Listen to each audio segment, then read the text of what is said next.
And it may still be summer, but in Washington, politics never takes a vacation. We saw it on Wednesday as President Obama and House Speaker Boehner struggled to even set a date for the president's speech to Congress. Yes, it's been quite a summer there, actually. And that is just one of the topics we want to get to this morning in our political roundtable. Along with us, Sam Stein, political reporter and editor for the Huffington Post. And of course, Jan is our CBS News political correspondent. We're going to be throwing them at you. So we'll start off with you, actually. There's so much talk this morning about what happened here. This little tit for tat, and a lot of the headlines, especially online, are saying the president caved, he blinked.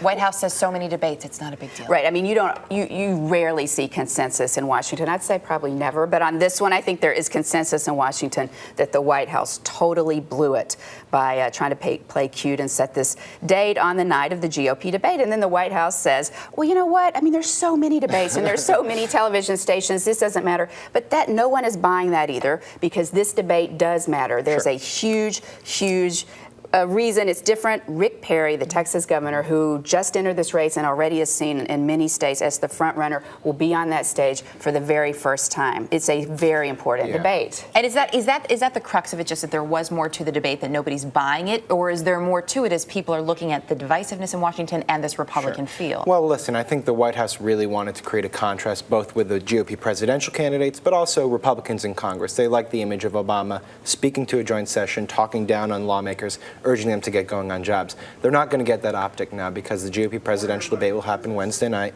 Obama will now speak Thursday night. And yeah, the stakes were higher. This is a Republican debate. Rick Perry immediately is the front runner. It would have been nice for the White House to get their person right in front of that debate, but it's not going to happen.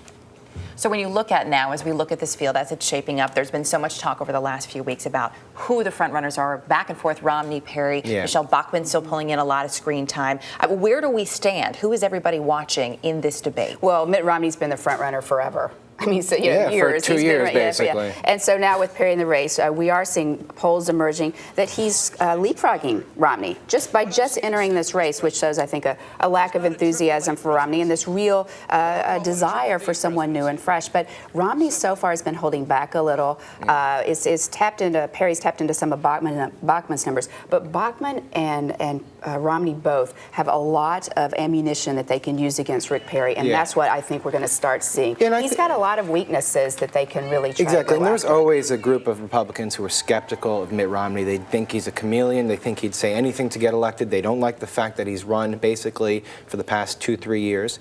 And Rick Perry was bound to take some of that fire. Now, I think Mitt Romney's in a more enviable position than Michelle Bachmann, because Rick Perry is playing for that same sort of corner of the base.